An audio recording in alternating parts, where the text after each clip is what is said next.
Welcome to another episode of The Brand Called You, a podcast and podcast show that brings you leadership lessons, knowledge, experience, and wisdom from thousands of successful individuals from around the world. I'm your host, Ashutosh Garg, and today I'm delighted to welcome a very accomplished individual from Buffalo, USA, Mr. Emmanuel Kulu. Emmanuel, welcome to the show. Greetings. Thank you so much for having me. I'm blessed to be here. Thank you. Emmanuel is the founder of the Ancient African Antiquities Research Institute of America, which is AAARIA. He's an author, and all of you know I'm very partial to authors. So he's an author of books which are called I, Black Pharaoh, Rise to Power in 2020. And then the other one was I, Black Pharaoh, Golden Age of Triumph in 2021. So, Emmanuel, we're going to speak both about ARIA and your books. So let's start with ARIA, the Ancient African Antiquities Research Institute of America. Tell me about this venture and your motivation to start it. Well, as an African historian, my father's from Cameroon. My mother's from Chicago, which is the heart of the civil rights movement. But my father always instilled in me these great African roots to be able to bridge the gap between African Americans and Africans, helping African Americans to be able to identify themselves with Africa. So I started on this journey about 5 years ago. And I started to learn and recall the things that I was taught about ancient Egypt, about ancient Mali, ancient Aksum, Zululand, Carthage, all of these great African kingdoms. So I decided to start educating on a different level, spreading this knowledge that I had knew from self-study, from travel, from my heritage, to be able to help others to identify with ancient Africa. And it wasn't just my goal to just allow Africans and African Americans to identify. I felt it was very important for all people to identify with the motherland that we know is the beginning of all civilization in ancient Africa. So I felt that this was a very important thing. So I wanted to, as I looked at the curriculums, I started to notice that African history was somewhat distorted. It was incomplete. It didn't show the thorough history of these great kingdoms that I mentioned earlier. So as I continued to travel into places like Egypt, into Nubia, Mali, the Congo, Zimbabwe, all of these different African countries, I'm seeing history that has not been taught in world history. So that's where ARIA comes into place. All of my research, our goals is to restore and replenish the history that has been tarnished and actually create new understanding for world history. So that's where we are with ARIA. We want to start bringing individuals back to Africa, taking groups back home, whether virtually or physically, seeing the beauty of Africa, not just focusing on this very narrow view of an impoverished Africa. We want to show the actual ruins of great civilizations. We want to bring forth more archaeology and study, tours and excavations to some of these untapped areas that we can actually bring more discoveries to world history. Very well said. And I completely empathize with what you're saying, because I know we are going through a very similar process of re-understanding the 10,000 years of Indian history, which has been written very differently. And as someone said, and I'm sure you've heard this, that if the lion could write, the story of the hunt may be different. Exactly. Isn't it? So fantastic. So, Emmanuel, when I was reading about you, you also say that you travel to restore the untold truth of the missing part of the human story, Mama Africa. Yes. You just mentioned very briefly. Do give me some examples of what you have found and how you're making a difference. For example, when you look at ancient Egypt was the first mega civilization. We know about ancient Mesopotamia, which was before that, but it wasn't a mega civilization to where all the known world was there. Ancient Egypt was the first of that. As in my particular studies and learning from guys like Ivan Van Sertima, Dr. Ben, Sheikh Anta Diop, Vanessa Davies, Egyptologists, just so many different Egyptologists who showed the actual truth that these were African people. These were not Near Eastern individuals. This was an African civilization that over time became populated with different people from all over the world and eventually became a very multicultural civilization. But its origin from dynasty number 1 to dynasty 32 was mostly Black African people. Correct. So we wanted to bring that knowledge to the world on a grand scale. And this is where we lead to the creation of I, Black Pharaoh, Rise to Power. Now, many people believe that the term I, Black Pharaoh means that black-skinned Pharaoh, which is not true. Correct. The term Black in ancient Egypt symbolized completion. Now, if you actually take the time to study the artwork of ancient Egyptians, you would notice that some of the pharaohs are painted completely black. Correct. Now, the question is, were they completely black-skinned at that point? They might not have been that dark, but it symbolized the pharaoh had ascended into a god form. So blackness to the ancient people of Kemet or ancient Egypt symbolized ascended into a god form. We do know that they were African people and they were melanated skinned people, but to say that they were as dark as they may have painted themselves may be an overstatement, but we do know that they were Black African people for sure. Amazing. And as you have been traveling in the African continent, and you mentioned you went to Egypt and Mali and several other countries, what have been some of your challenges when you have been trying to explore the need to change the way history has been written? Yeah, the challenge is you have already a system in place. Correct. So this is difficult when you're talking about people's careers being on the line, their life's work. They have somewhat whitewashed, not even somewhat, they have whitewashed ancient Egypt in many other parts of Northern Africa. So when people have dedicated their lives to doing this, and you're saying this is not true, you stand in opposition to their scholarship. And that's not something that people take lightly. It came with death threats for me. It came with racist names that were said to me, hate mail, all types of things that came my way because I wanted to restore the truth. Not denying the fact that this was a great civilization, but denying that they would continue to deny that it was a Black African civilization. And that's one of the challenges that I had to withstand, all of these different, hate mail and racist names and threats and those things, created much of great response. And coming back to the ancient Egyptians, who, and I agree, were Africans. Why and when did the narrative change? Well, the narrative changed around the time the ancient Greeks came into Egypt. I believe that they always knew that these people were African, but that is when people started to see Egypt as more European, because now the Ptolemies had taken power, and then the Romans followed and took power. And then following that, it were the Vandals, the Arab invasion, and down to this very day. So many people came into Egypt, and even before the Greeks, the Persians were there. So you have a mix of Near Eastern individuals as well as Europeans coming into Egypt and conquering what they call the Northern Land at that time. Interesting. And I'd love to get your perspective on what was the role colonization played across the entire world to alter some of these historical facts. Well, the thing is that colonization, the key point is to make you forget your history, your tribe, your understanding of who you were in order to be able to reshape you.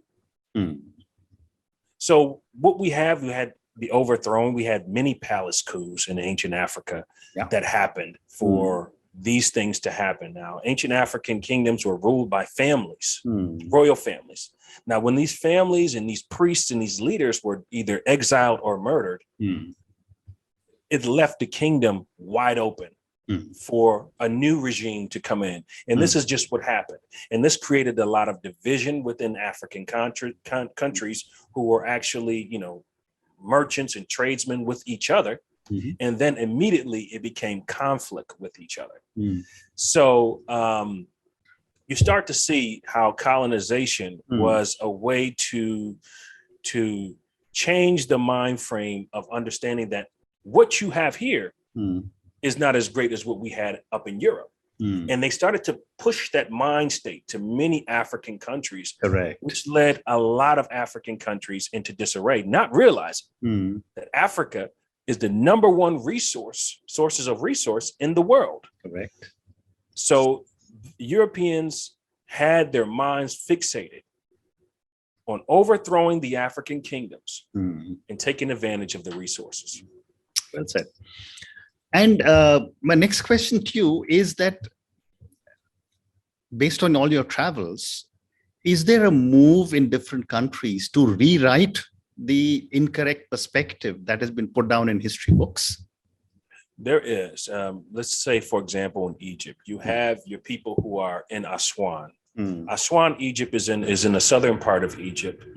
And these people are very much oppressed. They're kind of put into positions of servitude. They are your darker skinned Egyptians. They refer to them as the Nubians. But these people are, in fact, the native Egyptian people.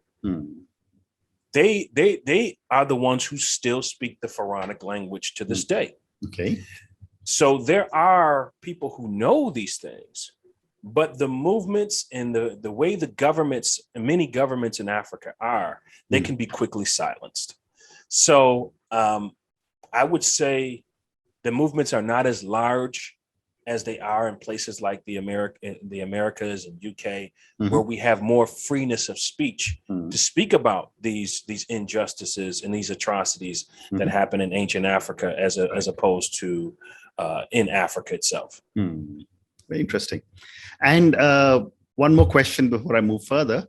What is the reaction to the so-called establishment of all the work that you are doing? You know, it's been a great reaction from a lot of different people. At first, I mentioned the challenges. And those challenges really made me want to give up at one point. Like, is this worth fighting for? You know, having all these people send hate mail every other day, negative comments, is it worth it? And over time, as my novel started to become a bestseller on Amazon, it became worth it. And then people started to see the vision and then started to say, why are so many people attacking this man instead of commending him for the work he's doing? And then the support came. So first came the struggle, and now we're starting to see the success of our hard work and our dedication to restoring the truth. Interesting.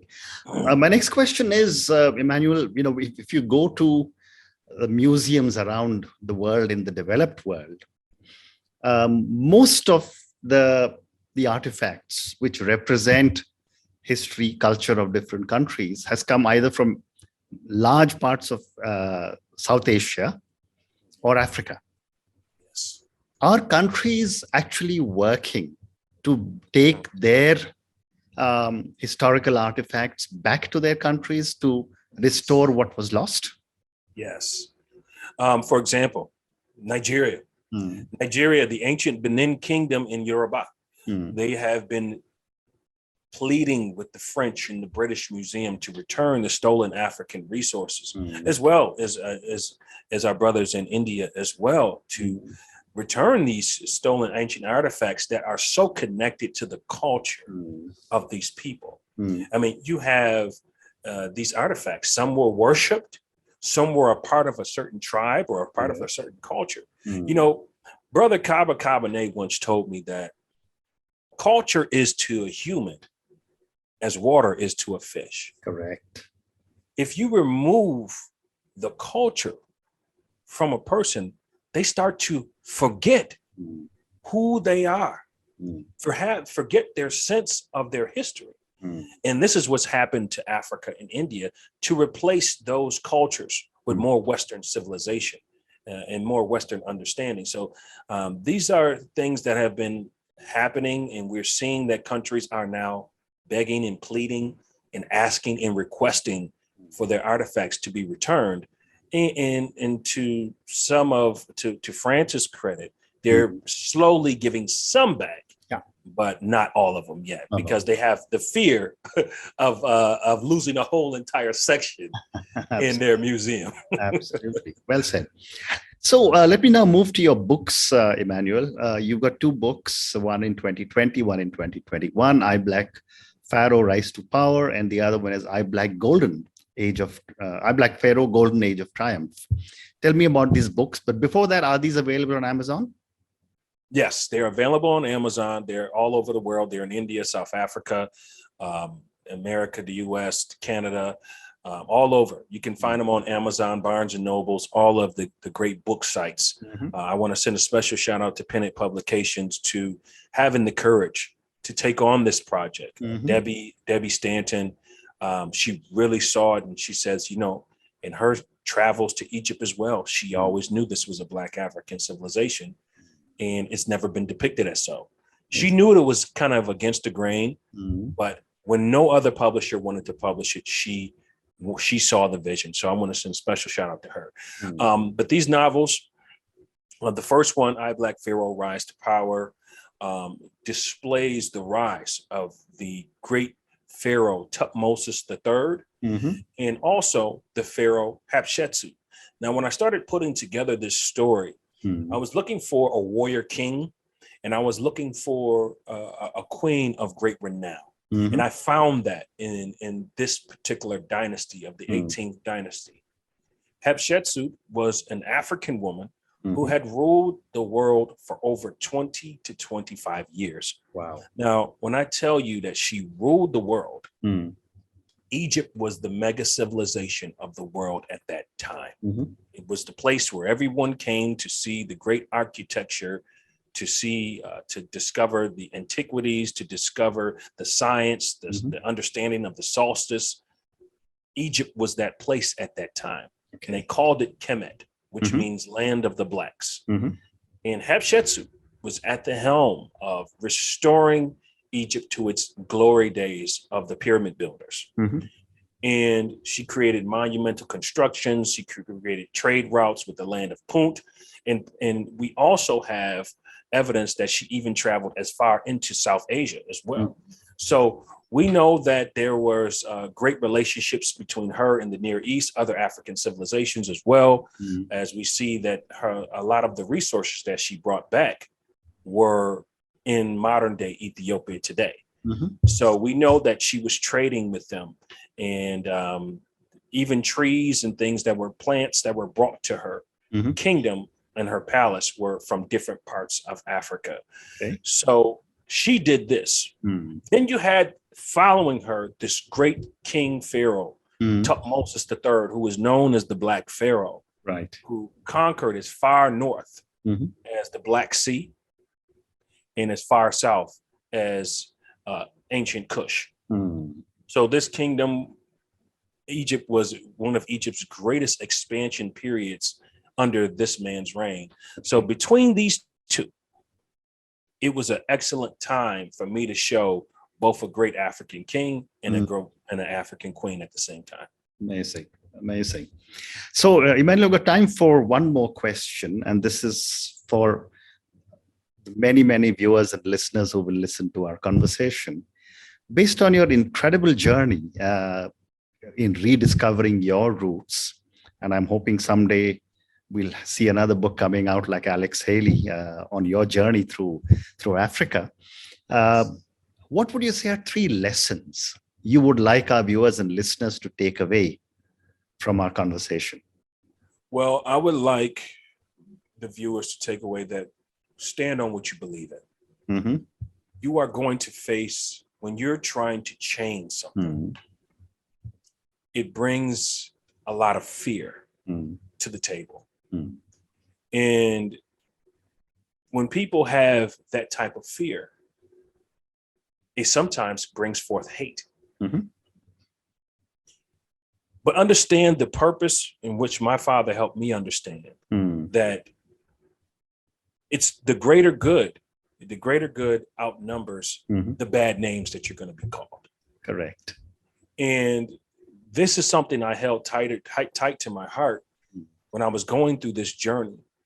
And when you stand for change, understand there's going to be few that stand with you. But stand on your morals, stand on what you believe. And if you stand on it long enough and endure, it will create a strength in you that is a weakness in many other human beings. So you become, so to speak, somewhat supernatural, because now these things don't bother you anymore. So when I see hate mail and things like that to this day, it does nothing to me anymore as it did then, because I've grown stronger. Nice. So embrace your trials, endure, grow stronger, stand on what you believe in, and keep the movement moving forward. That's my advice. Amazing. Emmanuel, on that note, thank you so much for speaking to me. Thank you for talking to me about AARIA, the Ancient African Antiquities Research Institute of America. Thank you. And this is from my perspective as an Indian.